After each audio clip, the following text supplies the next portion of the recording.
بسم الله الرحمن الرحيم وصلى الله وسلم وبارك على نبينا محمد وآله وأتباعه أجمعين. ود ተመልካቾቻችን ሰላም አለይኩም ወራህመቱላሂ ተዓላ ወበረካቱ። ዛሬ ስለ አንድ ትልቅ የቀልብ በሽታ እልባት ከመስጠት አንፃር ፊታችሁ ተሰይሜያለሁ። ስለ ኩራት እናወራለን። ኩራት በርካቶቻችን ሳናቀው ውስጣችን የተቀመጠ ክፉ በሽታ ነው። አላህ ሱብሓነሁ ወተዓላ ኩራት የእርሱ ብቻ እንደሆነች ይነግረናል። يقول الله تعالى الكبرياء ردائي ኩራት የኔ ሻሌ ነች። በምሳሌ አናገር የገለጸልን ነው አላህ። والعظمة إزاري ታላቅነት የኔ ሽርጤ ናት። እነዚህን ሊነጥቅ የሚፈልግ ካለ ሳት ውስጥ ጥለዋለሁ ወላ ኡባሊ እኔም አልጨነቅም ይላል አላህ። መኩራት የአደም ልጅ አይመጥነው። ኢብሊስንም ከጀነት ያባረረው አና ኸይሩ ምን ከእርሱ በልጣለሁ በማለቱ ነው። ይህ ቀልብ በሽታ ሳናቀው ውስጣችን ተቀምጦ በተለያየ ማህበራዊ ግንኙነታችን ተገላጭ ይሆናል። አንዳንዴ ደግሞ በዲን ስም ይገለጻል። አነ ናጂያ፣ አነ ሰለፍ፣ አነ ኸይሩ ምን በሚል ይገለጻል። ይህም በሽታ በማከም ላይ ትንሽ ዛሬ ትኩረት እናደርጋለን። አላህ ቃሉን ሞልቷል። የኮሩትን ሁሉ አዋርዶ ምድር ላይ አሳይቶናል። እስኪ የኩራተኞች ተምሳሌት ከሆኑት ፊርዓውን ጀመር። ፊርዓውን በተሰጠው ግዙፍ ስልጣን ባለው ግዙፍ ሰራዊት በመመካት ጌትነትን ራሱ ተጣርቷል። ማ ዓሊምቱ ለኩም ምን ኢላሂን ገይሪ አለ። ከኔ ውጭ እኮ ለእናንተ ጌታን አላቅላችሁም፣ አምላክን አላቅላችሁም አለ። ይችን አላህ ያዘበት። ሌላ ጊዜ ምን አለ? ከፍ ብሎ ደግሞ አና ረቡኩሙል አዕላ አለ። እኔ ኃያለው ታላቁ ጌታችሁ ነኝ። እቺ ሁለት ቃል አላህ ሁለቷን ቃል ደመረና መጥፎ አያያዝን ያዘው። አላህ ቁርአን ላይ ምን አለ? ፈአኸዘሁ አላህም ያዘው ነካለ አልአኺረቲ ወልኡላ፣ የመጀመሪያውንም የመጨረሻውንም እኩል ንግግሩ አያያዝን አንድ ያዝነዋል። መጀመሪያ ምን አለ? ማዓሊምቱ ለኩም ምን ኢላሂን ገይሪ አለ። ከዛሳ ምን ቀጠለ? አነ ረቡኩሙል አዕላ አለ። የሁለቱን እኩል ንግግርን መጥፎ አያያዝ ያዝነው። ፈአኸዘሁ ነካለ አልአኺረቲ ወልኡላ፣ ሁለት መጥፎ ቅጣት በዱንያም በአኺራም የሁለቱ ንግግሮችን ድምር አላህ ያዘው። በተመሳሳይ በአገራችን ውስጥ ጨምሮ ዓለም ላይ ንጉሠ ነገሥት ታላላቅ ሰዎች እየተባሉ ራሳቸውን የሚጠሩት መሊከል ሙሉክ የሚባሉት ሁሉ አሟሟታቸው በታሪክ ተጠንቷል። መጥፎ አወዳደቅ ነው የወደቁት። ከኛው ኃይለ ሥላሴ ጀምሮ ንጉሠ ነገሥት ስዩም እግዚአብሔር ከሚባሉት ጀምሮ ማለት ነው። እንዲህ አይነት ኩራትን አላህ አይወድም። ፕሮፌሰር ሐሰን ኩክ የሳውዝ አፍሪካው አንድ ምሁር በታሪክ አንድ ላይ ራሳቸውን አግዝፈው ሲጠሩ የነበሩ ሰዎችን አወዳደቃቸውን ዝርዝር አስቀምጦታል። ሁሉም በዚህ ስም የሚጠሩ ንጉሠ ነገሥት ኪንግ ኦፍ ኪንግስ የሚባሉት አሟሟታቸው በጣም በውርደት የተሞላ ውድቀት የተከናነበው ነበር። ኩራት አላህ ብቻ ነች። የሰው ልጅ በሰራው ስራ ይመካል። የሰው ልጅ ባለው ነገር ላይ ይብቃቃል። አላህም ላይ አምጾ መጥፎ ቃላቶችን ይናገራል። መጥፎ አያያዝንም አላህ ይዘዋል። ቃሩን የፊርዓውን አጋዥ የነበረ ሰው ቃሩን አንዴ ከቤቱ ሲወጣ የተሰጠው ንብረት ብዙ ነው፣ አጋዦቹ ብዙ ናቸው። ኢቭን ይላል አላህ ቁርአን ላይ አይደለም የተሰጠውን ገንዘብ የቁልፎቹን እንኳን የካዝናው መቆለፊያ ቁልፍ ራሱ በበርካታ ወዛደሮች ነው የሚሸከሙት። ገንዘቡን እኮ አይደለም የካዝናውን ቁልፍ ብቻ ከመብዛቱ የተነሳ በጣም በጠንካራ ወታደሮች ጋርዶች ነበር የሚሸከሙት። ታዲያ እንዴ ተውቦ ወጣ፣ አብልጭልጭ ወጣ፣ በጣም እየተኩራራ ተራመደ። የቅርብ ዘመዶቹ ደጋጎቹ መጥተው አራት ኩራ አላህ በሰጠ ነገር ላይ መልካምን አውላሉት። እርሱም ምን አለ? ኢነማ ኡቲቱሁ አላ ዒልሚን ዒንዲ። ይሄ እኮ የአስተሳሰቤ ውጤት ነው፣ የንግድ ቴክኒክ እኮ ነው፣ የመርሃ ግብራችን ነው አሁን እንደሚባለው ማለት ነው።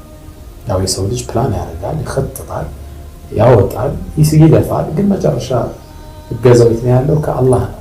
ኩራትን ወደ አላህ ነው የሚያስጠጋው። አላህ ምን አለ? ፈከሰፍና ቢሂ ወቢዳሪሂ አልአርድ፣ ከነቤቱ ከነንብረቱ መሬት እንድትውጠው አላህ አደረገ። አላህ የኩራተኞች መጨረሻ ፍጻሜ መጥፎ ነው ያደረገው። የሰው ልጆች በእውቀታቸው ሲኩራሩ ፍጻሜያቸው ያኔ ነው የሚሆነው። በቅርቡ ታሪኮቻችን እንኳን እንምጣ። አሜሪካ ላይ የመጀመሪያዋን መንኮራኩር ወደ ሰማይ ሲያመጥቁ አንድ ስያሜ ሰጥቷል። ቻሌንጀር አላት። ቻሌንጀር ማለት ቻሌንጅ ዘ ፓወር ኦፍ ጋድ ማለት ነው። የፈጣሪን ኃይል የምትፈታተን ማለት ነው። ቻሌንጀር አላት ስሟ ለራሱ። አላህ ግን ከአንድ ትሪፕ በላይ እንድትሄድ አልፈቀደላትም። ህዋው ላይ እንድትፈነዳ ኩራትን አላህ በርካቶቹ በፊልም የምታውቋት ታይታኒክን እንደገነቡ በጣም አሰራሯ በጣም ምጡቅ በጣም በሚያምሩ መሳሪያዎች ስለተሰራች ኩራት ተሰማቸው የሰሯት ሰዎች። ከዛም ስለ ታይታኒክ ምን አሉ? ኢቭን ጋድ ካናት ሲንክ ኢት አሉ። ፈጣሪ ራሱ ቢፈልግ እንኳን አያሰጥማትም አሉ። በፐርፌክሽን ነው የተሰራች። በጣም በውብ ኢንጂነሮች ነው የተሰራችው። አላህ ግን ታይታኒክን ከአንድ ጉዞ በላይ እንድትሄድ አልፈቀደላት። ከበረዶ አለት ጋር ተላትማ እዛው ፍጻሜዋ ሆነ። ኩራትን አላህ ይወድ። ኩራት የአላህ ብቻ ነች። እዛ ነው አላህ የሰው ልጆች ኮርተው እንኳን እንዳይራመዱ ወላ ተምሽ ፊል አርድ መራሃ፣ መሬት ላይ በትዕቢት ተሞልተህ የነጠርክ አትሂድ። ማነህ አንተና እነከ ለን ተኽሪቀ አልአርድ ወለን ተብሉገ አልጅባለ ጡላ። አንተ መሬትን መሰንጠቃችን ምን አቅም አለን? ከተራራም ጋር እኩል መወዳደራችን።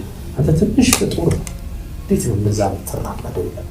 ሰዎችን ንቀህ እንዳታይ ይላል። ወላ ተሰቅር خدك للناس፣ ጉንጭህን ከሰዎች አታዞር።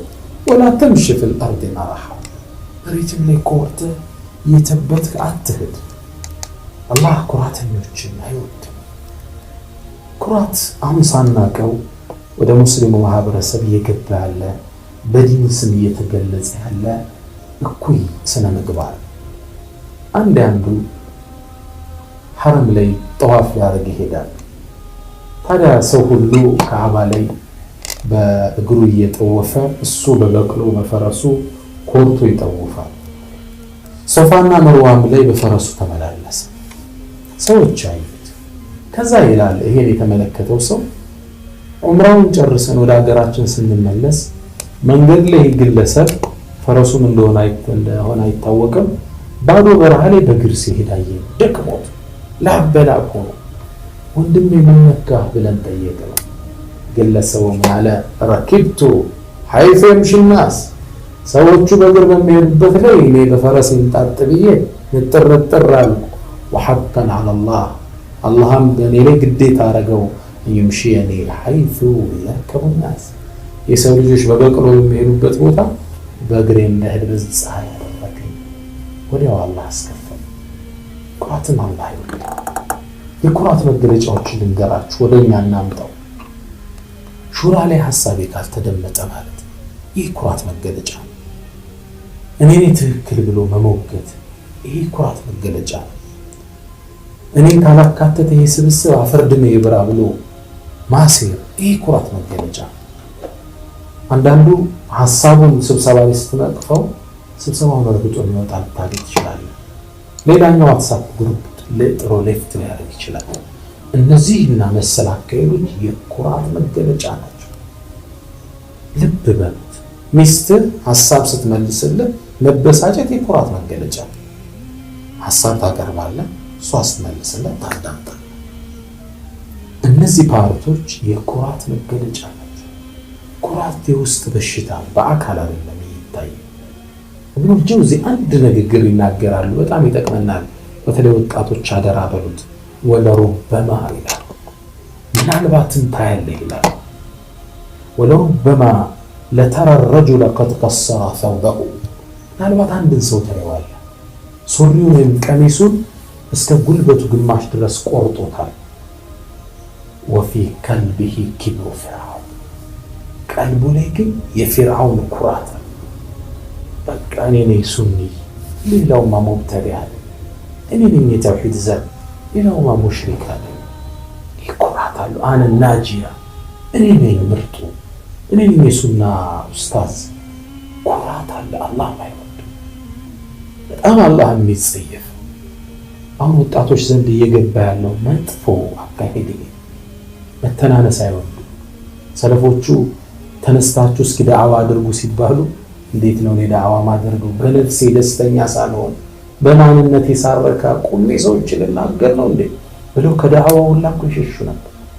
እንኳን እኔ ነኝ ፐርፌክት፣ እኔ ነኝ ናጂያ፣ እኔ ነኝ የሱና ጠበቃ፣ እኔ ነኝ የተውሂድ ዘብ ሊሉ ቀርቶ ኩራት ሳናስበውን ማህበረሰቡ ዘንድ እየሰረጸ ያለ እኩይ ስነ ምግባር ልናርም ይገባል። ራሳችን መፈተሽ አለብን። ሰለፉ ሷሊህ እኔ ባለውበት ቦታ ላይ አላህ ሰዎችን ዱዓ ይቀበላል ብዬ አላስብም ይላል። ራሳቸው እንደ ወንጀለኛ ከመቁጠራቸው የተነሳ ወንጀል እኮ ሽታ ቢኖረው ኖሮ ሰው አብሮኛ ይቀማመጥ ነበር ይሆናል። ከኩራት ርቀው ራሳቸው ስብር የሚያደርጉ ናቸው። እኔ እናንተ ደግሞ ዛሬ ናጂያንን እኛንን የሱና ጠበቃ የተውሂድ ዘብኛንን ትውልድ ሁሉ ኤክስ ነው። ፎቶግራፉን በቀይ ኤክስ አድርገን ፈራሽ ወደ ውጭ ታወጣዋል። የትልቅ የኩራት መገለጫ ዑመር ብን አብዱልዓዚዝ ታላቁ ሞዴላችን ሰይድና ዑመር ብን አልኸጣብ ዘር ናቸው። ዑመር ብን አብዱልዓዚዝ በጣም በተዋዱዕ ነው የኖሩት። የሙስሊሙን ዓለም ያስተዳደሩት 2 ዓመት ከ6 ወር ነው። ምድርን ፍትህ ሞልተዋት አሳለፉ። ታዲያ ሲሞቱ አንዲትን አንቀጽ እያነበቡ ነበር። ቲልከ ዳሩል አኺራ እኛም የቀጣዩን ዓለም እናደርጋታለን ለለዚነ ላ ዩሪዱነ ዑሉወን ፊል አርድ መሬት ላይ የበላይ መሆንን ለማይፈልጉት ወላ ፈሳዳ መሬትን ለማይበክሏት የበላይ ሆኖ ኩራትን ለማያሳዩት እናደርጋቸዋለን። ይችን አንቀጽ አነበቡና ወደ ጌታቸው አቀኑ። ኩራተኛ ፍጻሜው የተበላሸ ውስጣችንን ሁሌም ማሳነስ አለብን። ዳዕዋ ልናደርግ ሰው ፊት ስንቀመጥ ያ አላህ ከነሱ በልጭ አይደለም እንድናገር አደረክ፣ ቀልባቸውን ክፈትልኝ። በዚህ የመተናነስ ስሜት ከቀረብነ አላህ ያንን ካወቀ ዳዕዋችን ይባረካል፣ ንግግራችን ተጽዕኖ እንዲፈጠር ያደርገዋል፣ እንቅስቃሴያችን ፍሬ ያመጣል። ከኩራት መራቅ አላህ ውስጣችንን ያዝዳለን። ወሰለላሁ ወሰለም ወባረከ ዐላ ነቢይና ሙሐመድ። ሰላሙ አለይኩም ወረሕመቱላሂ ተዓላ ወበረካቱ።